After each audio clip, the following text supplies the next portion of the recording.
మీనా అయితే తాళి తీసేసి పసుపు తాడు కట్టుకొని ఉంటే అప్పుడు ఇంకా సత్యం అయితే అమ్మ పుణ్యస్త్రీ ఇలా చేయకూడదమ్మా అంటే ఇంకా ఎన్ని రోజులు ఇలా మాటలు భరించేది మావయ్య, అందుకే మా పుట్టింటి వాళ్ళు లేనట్టుగానే నేను ఉంటానని ఆ బంగారు కొలుసు తీసి ఇచ్చేస్తున్నానని చెప్పని అంటుంది. నువ్వు తన మాటలు ఎందుకమ్మా పట్టించుకుంటావంటే తన మాటలు పట్టించుకోకుండా ఇంకా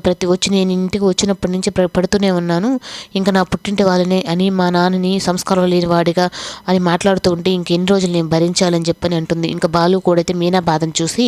ఏం మాట్లాడకుండా అలాగే ఉంటాడు. ఇంకా అందరూ అయితే మామూలుగా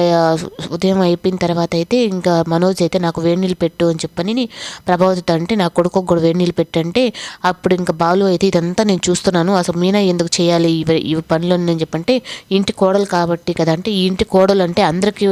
హక్కు ఉంటుంది, నా భార్య ఒకటి చేయాల్సిన అవసరం లేదని చెప్పని అంటాడు. అయినా నీకు వేడి నీళ్ళే కదరా నేను పెట్టాల్సింది అని చెప్పని సలసలా కాగే నీళ్ళు ఎత్తుకుపోయి మనోజ్ పాత్రలు అయితే పెట్టి ఆ నీళ్ళైతే పైన పోసేస్తాడు. ఇంకా మనోజ్ అయితే అరుస్తూ బయట వచ్చిన తర్వాత రోహిణి అందరూ అయితే ఏంట్రా అరుస్తున్నావంటే